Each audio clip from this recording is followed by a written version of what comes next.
All right, so we're recording. Hello, thank you for joining us. My name is Maxwell Johnstone. I'm with the Midcoast Council of Governments. Thank you for listening in on this presentation on solar ordinances and solar siting guides with the Maine Farmland Trust.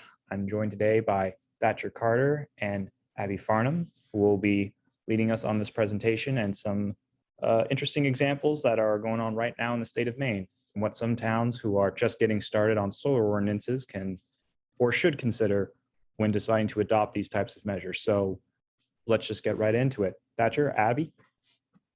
Great, thank you. Maybe since we're such a small group, maybe we could just do quick intros too. I'd love to hear just who else is here. But I'm Abby Farnham. I'm a Senior Policy and Research Associate with Maine Farmland Trust, and I'm joined by my colleague Thatcher Carter. Hi, I'm Thatcher Carter. I'm the new Municipal Policy Associate at Maine Farmland Trust.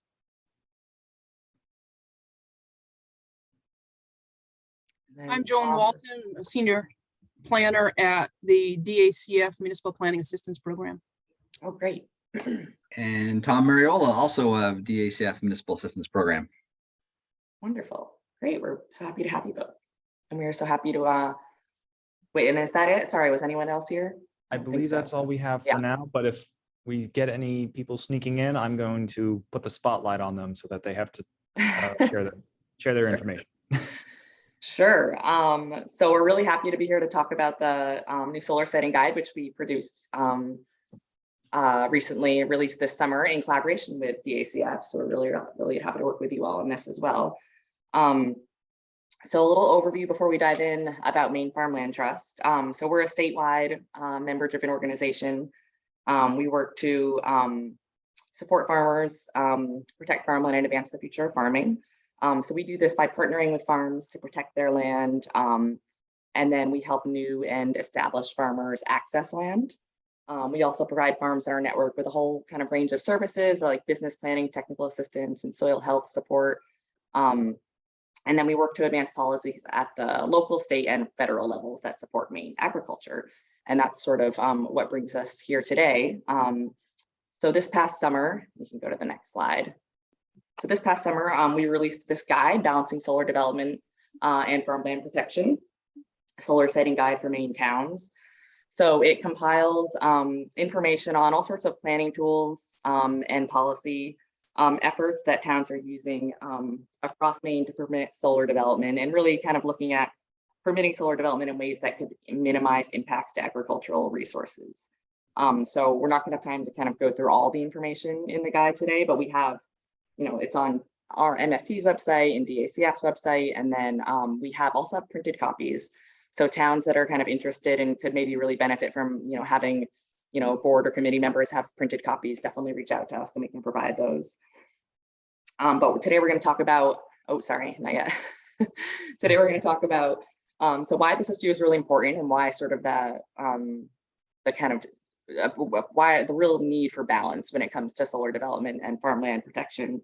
We're going to provide some general agricultural solar siting guidelines, highlight a couple of example strategies for towns to be aware of, and then we're just going to take a deeper dive into the approaches that 3 Maine towns took when developing a solar ordinance. So we kind of, in our research, we really focused on kind of provisions or components of solar ordinances that relate to farms and farmland. But there are a number of great resources from other groups in Maine around kind of broader land use tools and considerations when developing a solar ordinance, like resources from Maine Audubon that we kind of cite in this guide as well. But then we'll have, we can open it up to any questions that anybody has or discussion at the end. So yes, ready to move on.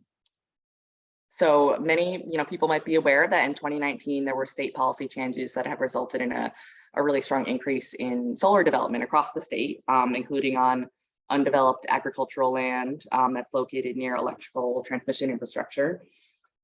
Maine Audubon conducted an analysis and found that about 90% of the 185 proposals from solar developers that were reviewed and approved by the Maine Department of Environmental Protection, this was as of June 2021, did intersect with prime farmland soils and soils of statewide importance.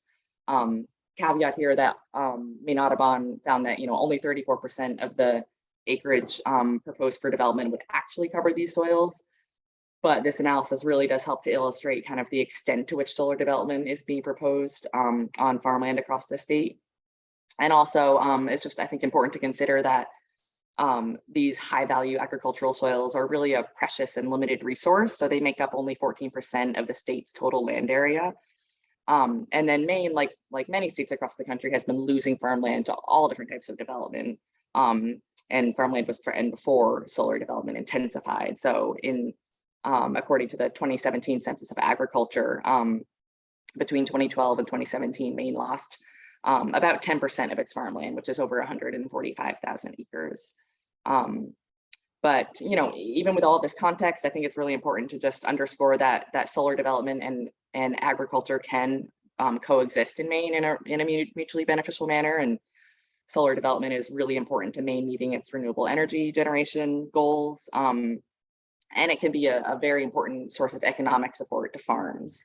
But it's also just really important to find the right balance between supporting solar while ensuring it doesn't also result in the loss of important agricultural lands or displace current farming operations or kind of impede farmers from being able to access the land base they need now and in the future. So towns, of course, have a huge role to play in creating this balance. So that's kind of our intention in providing these resources, is to support towns in that role. So what we have here is a set of general agricultural solar siting guidelines. These were developed by a group of Maine-based environmental and agricultural organizations. This is for when solar installations are being developed on farmland. These are some sort of guiding principles that may be helpful for towns that are looking to find balance between these important interests. So these are all really important to note, but I'll just sort of highlight the first couple, thinking about avoiding land that's classified by the USDA Natural Resources Conservation Service as prime farmland or farmland of statewide importance, or otherwise causing productive farmland to be taken out of production. And that includes leased land that's leased for agriculture. So Maine Farmland Trust has heard really over the recent years from farmers who are concerned about losing access to land that they lease for their operation, as a result of solar development. But another guiding principle is preferentially using previously developed, disturbed, degraded, or kind of a marginally production of the farm property when siting solar on a farm. And then I'll also highlight encouraging dual use projects. So this is projects, we'll talk about that a little bit more in a minute, where agriculture and production and solar energy generation can occur at the same time on the property. I'll turn it over to you, Thatcher. Great, thanks, Abby. I am a little sick, so I apologize, everyone, if I sound a little groggy. But basically, as a way to reinforce the general guidelines that Abby just went over, our full guide contains a list of example strategies featuring towns across Maine and New England, and looking at ways that they try to balance solar siting with farmland protection. So we categorize it into 4 groups: supporting on-farm energy production, siting solar development away from prime soils and productive lands, minimizing impacts to current and future agricultural production, as well as promoting dual use and co-location projects. So we really encourage towns that are either just starting out creating a solar ordinance, or maybe going back to amend their ordinance, to use this as sort of a quick reference and a way to get some, sort of quick ideas and quick information. And that is on page 6 and 7 of our guide. So we really encourage you all to take a look at that. One area we did want to do a bit of a deeper dive into is this concept of integrating agricultural production and solar generation. So beginning in June of 2021, a little bit of background, an agricultural solar stakeholder group was formed at the directive of a state. And part of this group's task was to define dual use and co-location projects. And they define dual use as solar installations that allow for agricultural activities to be maintained simultaneously on farmland. And they define co-location projects as solar arrays that haven't been modified to accommodate agriculture, although they either host plantings with environmental benefits, or the array is only sited on a portion of the farmland and the other portion is retained for agricultural uses. So it's important to note that there are a lot of studies coming out in Maine and nationwide right now that are looking at the feasibility of integrating agriculture production and solar generation. And because of that, there's really like an evolving understanding in that field, and standards and planning tools are still sort of being looked at and being developed. Here we've included two examples. On the facing left of my screen, we have Blue Wave Solar and Navisun LLC. This is in Rockport, Maine, and it's a 12-acre blueberry field that's been covered with solar arrays. And this project was done in collaboration with the UMaine Cooperative Extension, and it's being studied as a way to identify any challenges that come with harvesting blueberries while also having a solar array, and looking for different costs and management strategies that are effective in running an operation like this. Then on the right, we have solar grazing with Crescent Run Farm. This is in Jefferson, Maine. In this instance, a farmer named Michael Dennett partnered with the developers to allow access for his sheep to graze underneath the panels. This is a interesting example because it allows for additional income for the farmer, as well as additional land access for him to graze his sheep. All right, a little bit more general guidance. Maine's 2021 solar decommissioning law, it requires developers of solar installations that are occupying greater than 3 acres to have an approved decommissioning plan. And this plan must cover financial assurance, as well as some other components that we've outlined here. So all solar components on farmland must be removed to a depth of 48 inches. On areas that are not farmland, that's 24 inches. The decommissioning plan must provide for the restoration of farmland sufficient to support agricultural activities. And when there is a transfer of ownership, the person that transfers the ownership remains responsible for the plan until the new owner has been approved to take on that plan. And finally, that financial assurance piece, it must be updated 15 years after the approval of the plan, and then every 5 years thereafter. So we, again, encourage municipalities to use this law as a framework when determining local level solar ordinance decommissioning standards. All right, so now we're gonna dive into the case studies. The first one that we are looking at is the city of Auburn. Auburn's in Androscoggin County, and the approach that we wanted to highlight here is the way in which Auburn establishes special standards for their agriculture and resource protection zone. So if you aren't aware, Auburn's ag zone is fairly unique in Maine. It makes up nearly 19,000 acres, which is almost half of the city's total land area. Their ordinance was adopted in February of 2020 and then amended that June to include standards for the ag zone. Key players included the planning board, planning department staff, members of the public that would eventually form an agriculture committee. And they also sought input from solar developers, asking questions like, what makes a solar site desirable? What mechanisms do you have at your disposal already when it comes to maintaining soil quality and things like that? And a brief overview, Auburn's ordinance permits solar arrays greater than 1 acre by site plan review, and ground mounted projects of any size that are intended to satisfy the electricity needs of the principal use of the lot are exempt. So that would be a lot where farming is the principal use. If you were creating a solar array just to power that use, that is permitted and exempt from the site plan review. And finally, their ordinance does include a range of standards that are unique to the ag zone, which we will dive into now. The first being the total land area standard, and the agriculture committee review that's built into that standard. So Auburn's total land area standard caps the amount of land that can be developed for solar in the ag zone at 200 acres, or 1% of the zone's total area. And once this cap is met, the planning board must consult with the agriculture committee to ensure that any additional solar development in the zone doesn't alter the stability of the land use pattern, or make it more difficult for existing farms to expand, purchase, or lease any additional farmland.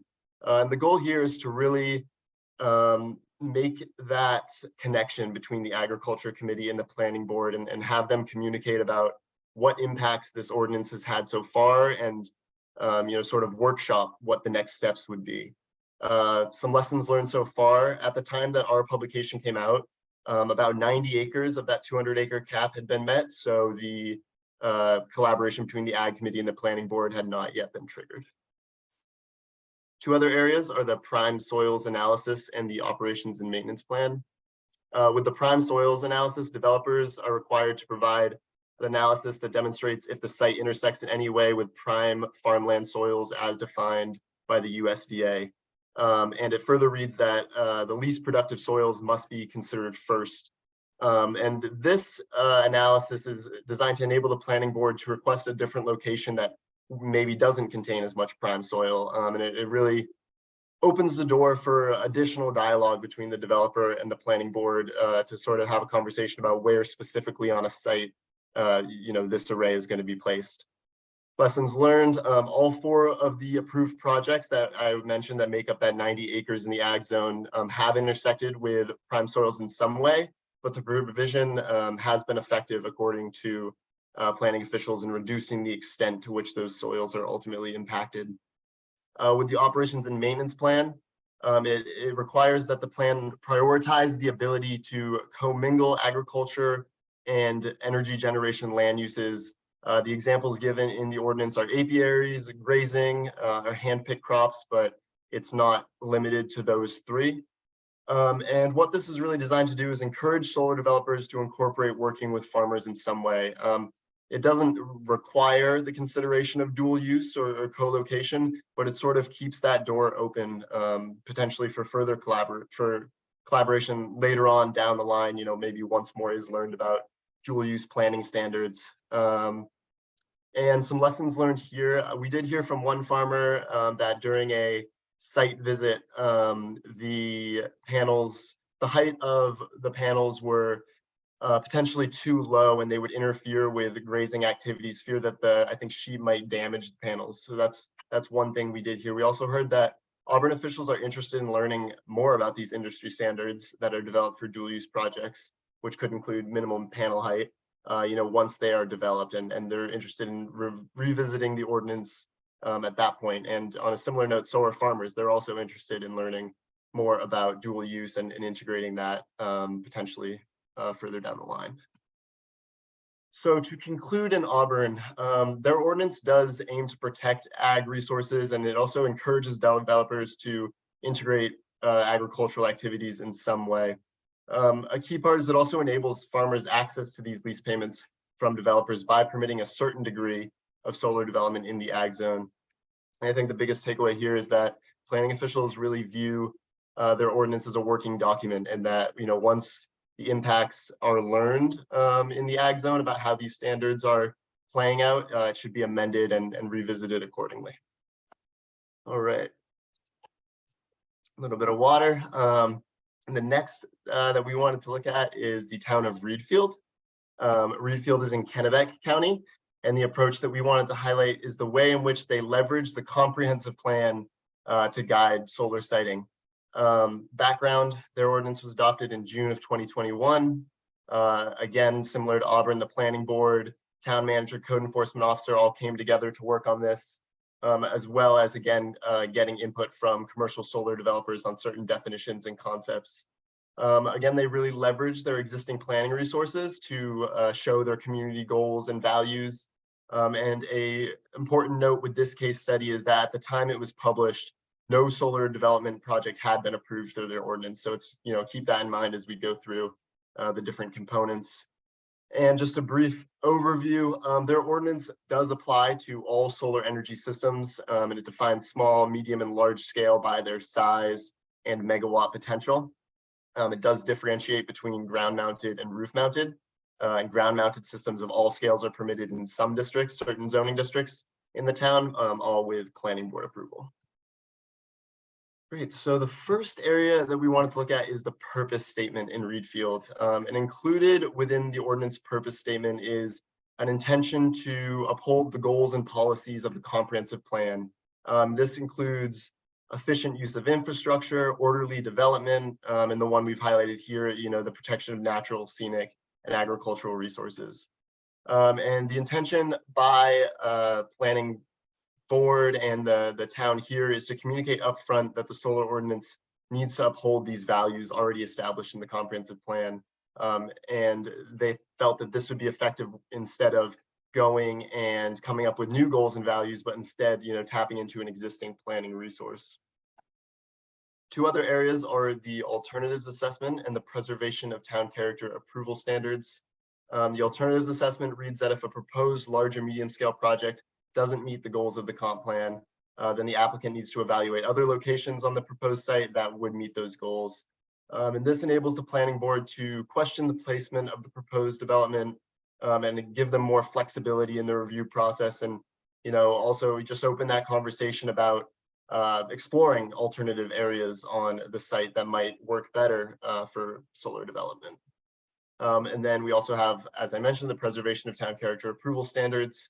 And this reads that all reasonable efforts as determined by the planning board must be made to ensure that solar development is consistent with the comp plan and the character of the community. One instance is via the maintenance of open space and farms. So again, this is designed to reinforce to developers that infrastructure changes that aren't consistent with Reedfield's community planning goals and rural living character won't be permitted and need to be revisited. Great, so the last area we wanted to highlight in Reedfield is the lot coverage approval standard. This reads that large and medium scale projects cannot cover more than 20% of a lot on which they are built. And the intention here is to support a viable commercial solar project while preventing an entire large lot from being encompassed by a solar installation. This was created with parcel map data and information, as well as sourcing local knowledge to identify the open agricultural parcels that could be at risk for large scale solar development in town. And an important note with this one is, while it is viewed as a land conservation provision and the intention is based in land conservation, by directing solar siting to larger lots, it could put those properties at greater risk for development and potentially have a bit of an unintended consequence there. So to conclude, in Reedfield, their ordinance does not contain specific solar siting standards. So the onus will really be on the planning board to apply these standards in a way that advances the comprehensive plan and its objectives. An important note with this case study is that comprehensive plans are updated. The comprehensive plan in Reedfield is being updated right now. So the revised plan will play a critical role in guiding solar development in the future. Officials do believe that this ordinance contains enough language related to open space and farms to be able to address a topic of dual use if it does come up. And finally, just some future considerations that we heard from Reedfield officials is how it could be beneficial for the town or other towns to find a way to communicate siting goals and priorities with solar developers ahead of developers conducting site searches and coming to the town with a plan, and sort of opening that conversation beforehand to work together to maybe identify an appropriate site and come create a solar array. So I'm now going to pass it off to Abby, who's going to look at Topsom.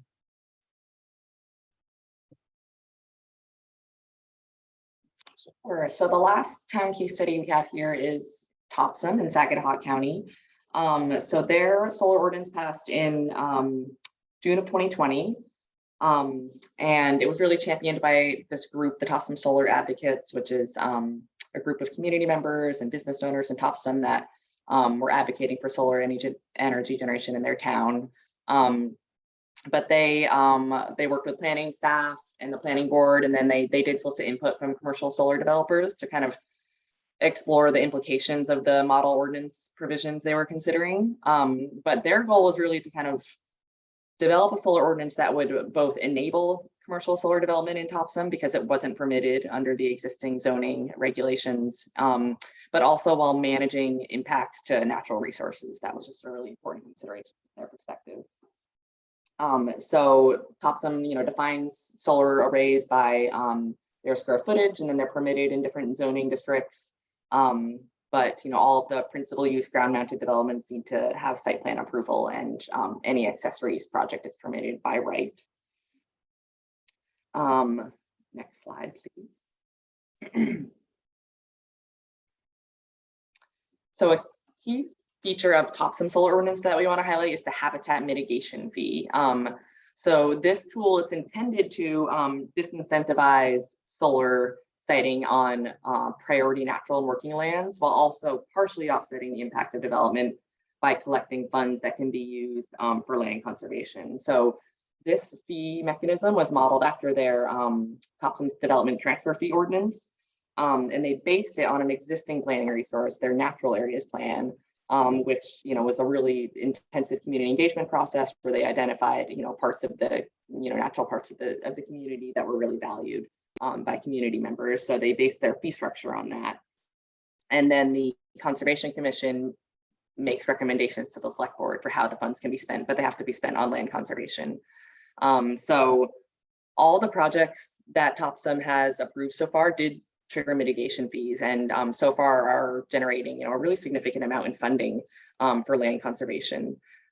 So I think that the fact that a lot of these projects are triggering mitigation fees shows that maybe solar developers are still proceeding and committing to siting projects that have fees. It may be possible that the mitigation fee is kind of resulting in solar developers picking a location on a site that has like a smaller fee as opposed to a greater one, but more research is really needed to kind of learn about that.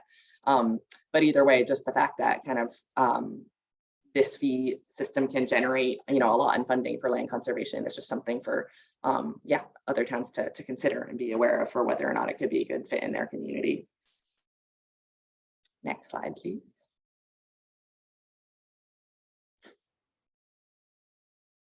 The siting and impact performance standards are another kind of component of Topsom's ordinance we wanted to share. So they do kind of note that they give preference to siting projects on marginally productive portions of the property. And they also include, which I think we've seen in a lot of solar ordinances, that you can't remove topsoil or prime ag soil from the site during, or it just can't be removed from the site. However, something that the Topsom officials had learned so far is just that even if soils aren't being removed from the site, they can still really sustain significant impacts during construction. So they've begun the practice of requiring a third-party inspection on a weekly basis during the installation phase as a condition of approval. So that's not part of the ordinance, but it is part of their approval process. Next slide, please.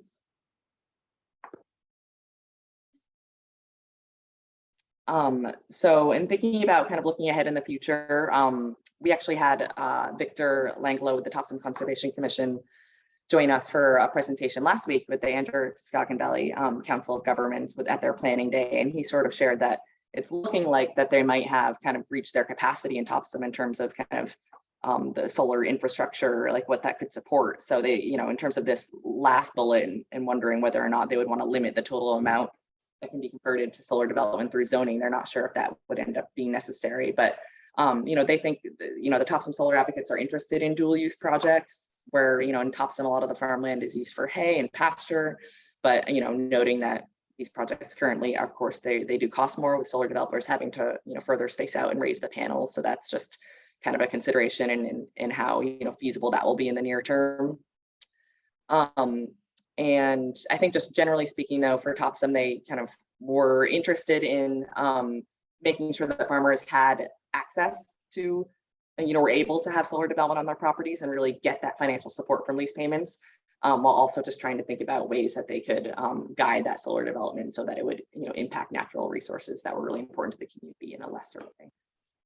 All right.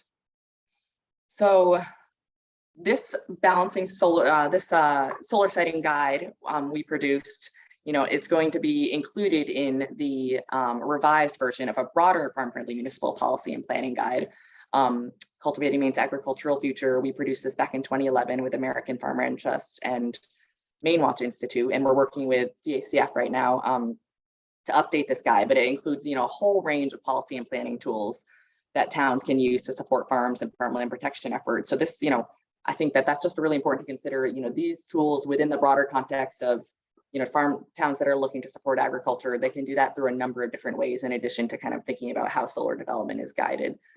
So we'll, definitely be excited to be sharing that revised guide, the full municipal policy guide, once that's released. But I think another important thing to think about is just that this is all very new, and there's a lot of lessons to be learned and kind of impacts to better understand. And we're really excited next week for the Municipal Solar Siting Forum that will include some of the folks who worked on these ordinances and who are, doing this, kind of really understanding more about what some of the updates of the lessons learned are. So that'll be next week.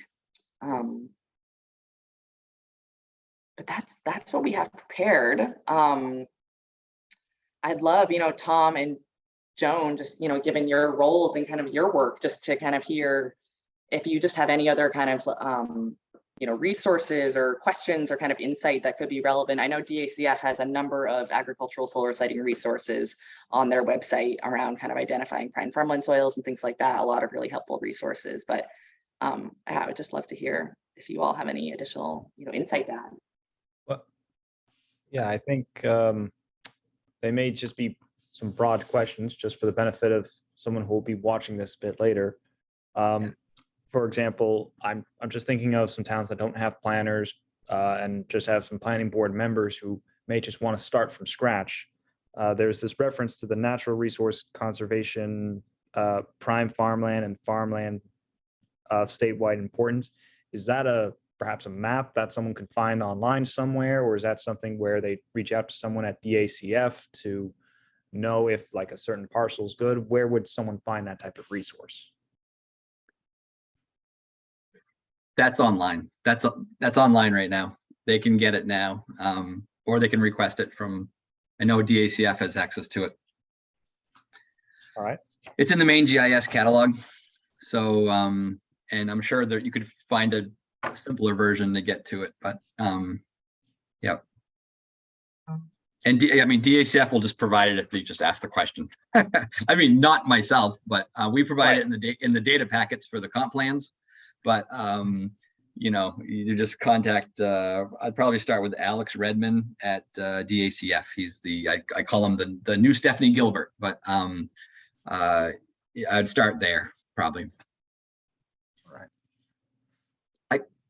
I had just like a general question, and it's really more like rhetorical, I think, and I'm guessing because I run into it a lot, and not just solar siting ordinances, but many ordinances, especially smaller towns. Right. So at least the examples we went through, and I do know they were like paraphrased into a couple bullets, so really hard to get the whole ordinance across in a slide or two.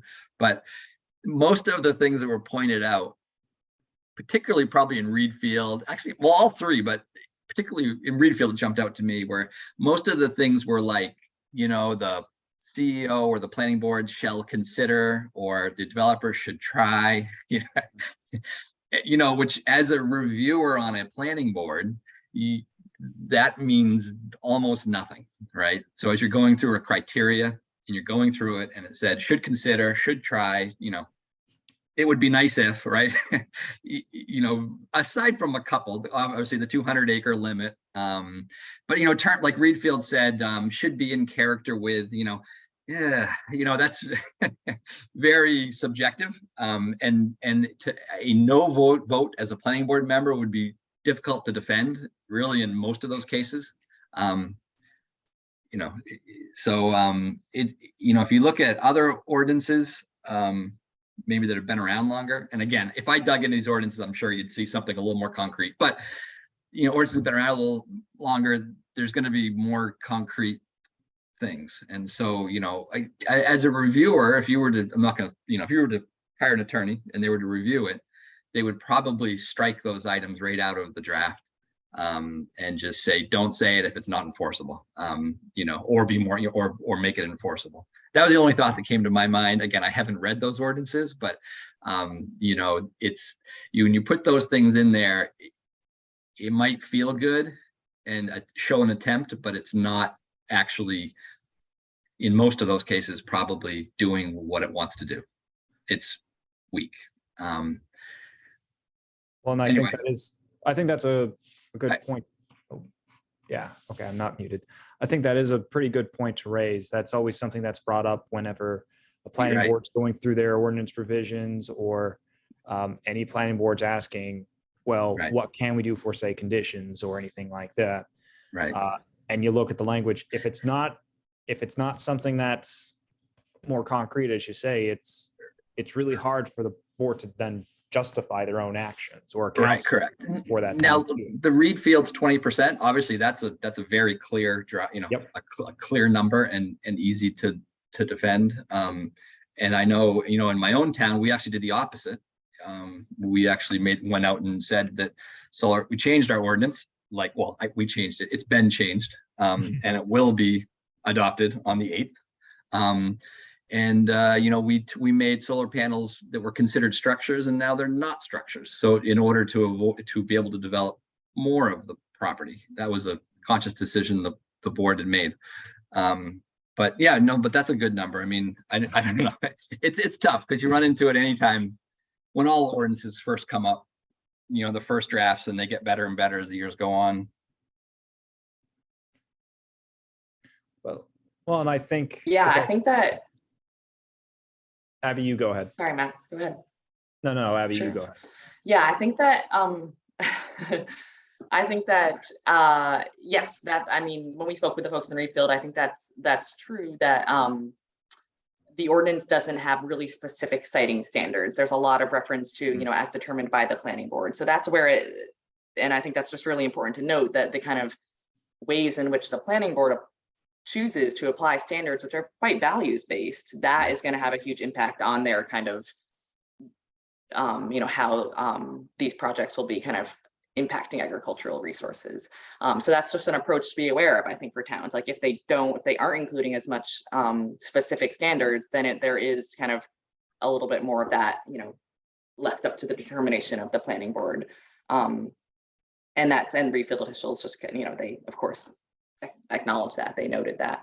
But I think it's important to show different, because every community is so different in terms of kind of their values and priorities, their planning resources, all the context, that it's just, I feel like it's important for towns to be aware of different approaches and different tools that they can sort of lean on within their community if they have a comp plan that has really strong kind of, values pointed out, that being able to really kind of leverage that is just an approach to be aware of.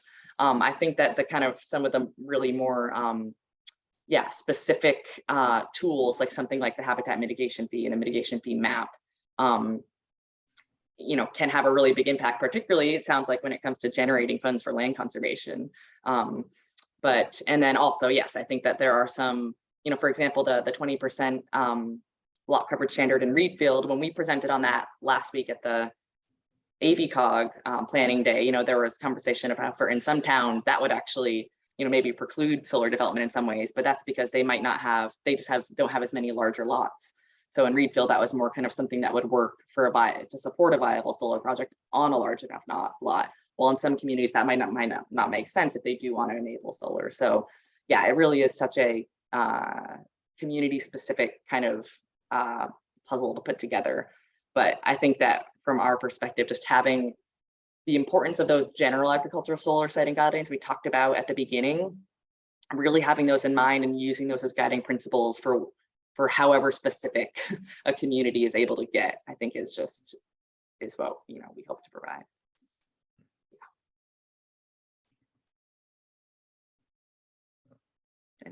Sorry, Max, did you have something to say? No, I think you pretty much went through I think you already touched on what I was going to get at, which was going to be, it's obviously going to vary between each town, what they think, what each town and what each planning board, select board, what everyone think is going to be a good compromise for each of their own communities. As you say, with Reedfield, they're doing 20% max lot coverage, and they have large enough parcels to handle that. I can't imagine too many towns, especially the smaller communities, the ones that have a lot of high density and small lots. I can't imagine them having a 20% lot coverage, but maybe when they get into the larger rural areas, they can make do. But for at least a large commercial sized solar farm, the one trying to make up to 5 megawatts of energy an hour, that's probably going to be a bit, it's going to be different. But the types of collaborations that each community had that you showed today, I think is another great idea for what towns should be considering.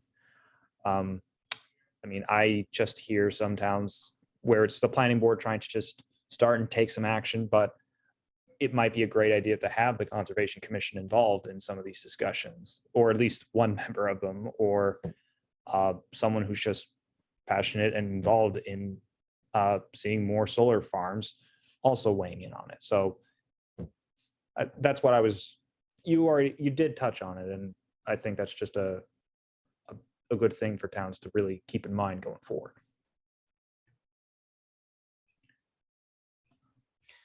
So these are great examples of how communities are working to address the pressures from the private sector for solar development.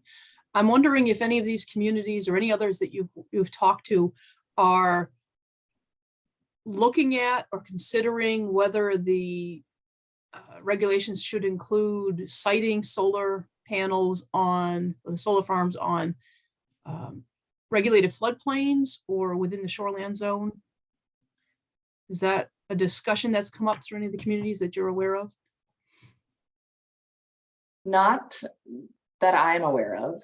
Can you say a little bit more about kind of what that, considerations there? Well, for communities that don't have townwide zoning, shoreland zoning is state imposed.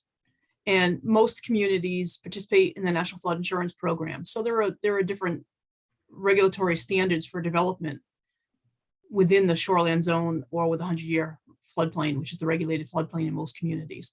So I'm just wondering if there are additional considerations, if communities have had any of those discussions, and what impacts there might be on the shoreline zone of the floodplain.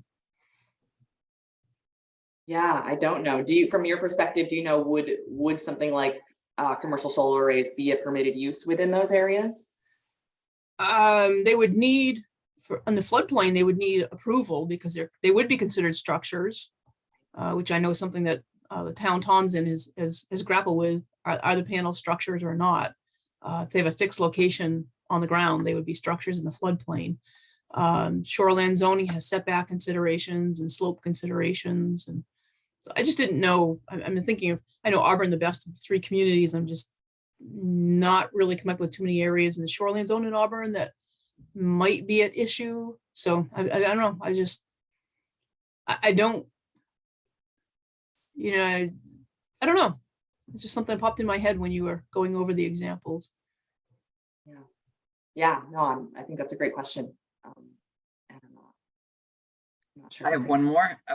Good resources for towns to pull these examples up, or is anyone keeping track of an example of solar ordinances? We have a really crude old list, or fairly old list. I assume you guys got something better? Hoping? No, I mean, I think that's such a great point as far as like some sort of compiled, right. I know some regional I wish there were councils- like a database that was kind of regular, but it would need to be very regularly updated, right? In terms of how often towns are adopting ordinances or amending ordinances. But we have in the guide that we produced, which is already, out of date. I know that many towns have, it's very possible that many towns have adopted ordinances recently with, provisions we would have loved to highlight in this, even since we finished it. So I would love a way to kind of hear about those. And I assume it's kind of like, at least I always direct folks to the regional councils, because most of the regional council staff will have in the back of their mind, there are a handful of towns that are fresh on their mind. But yeah, okay. I was just wondering. I didn't know if Maine Farmland had something. We're not like keeping regular, and this is like, of course, this is just like a PDF, like a publication. We don't have anything like on our website where we're just kind of keeping updates like that. However, I mean, Thatcher in his role is going to be providing, direct technical assistance to towns in the development of farm-friendly policies and planning strategies. So this could include looking at solar. So I think it would be great for us to continue to be aware of kind of what strategies other towns are using beyond what we were able to find through our research to create this guide.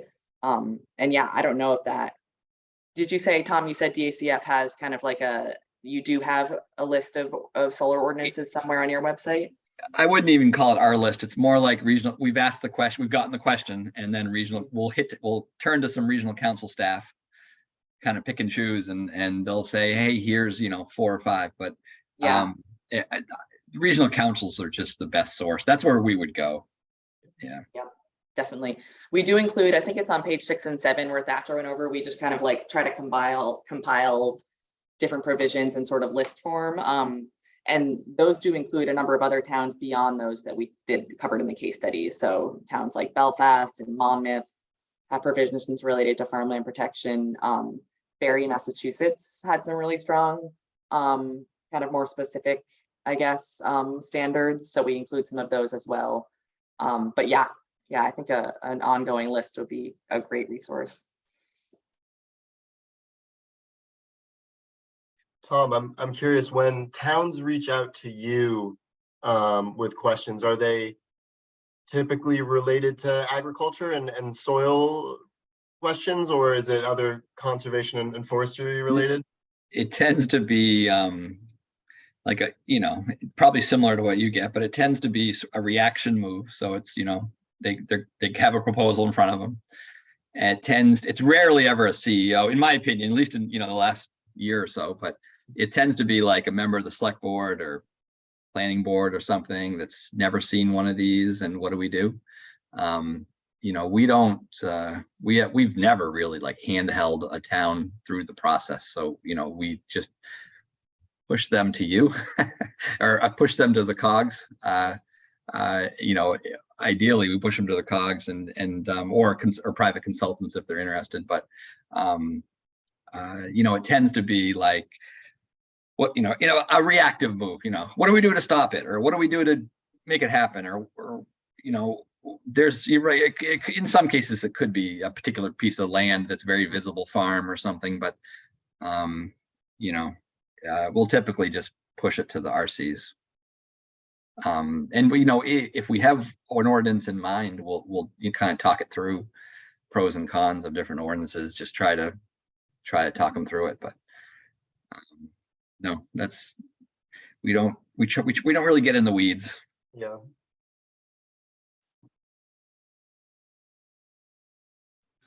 Well, if that's everything, I don't want to hold everyone up all day. I know everyone's very busy, and I thank everyone for joining us this hour at least.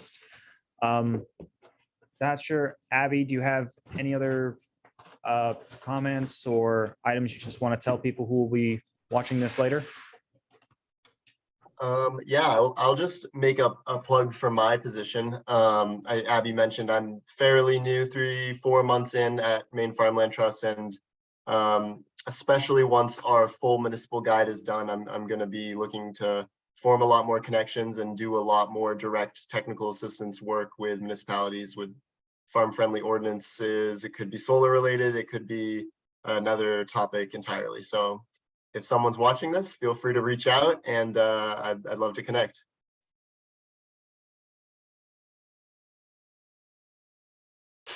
Abby? Just thank you so much for inviting us, Max. And I'm glad that this recording will be available as a resource. And yeah, it's great to have Tom and Joan here too for your additional insight. That was great. Thank you. Yeah, Tom, Joan, I really appreciate you two joining us as well, because it was certainly very nice to have you also share your thoughts on this matter as well. Appreciate the invitation, Max. It's a great resource. Yep. Thank you, Max. Right. All right, with all that said, thank you all for joining us, and have a nice day. You too.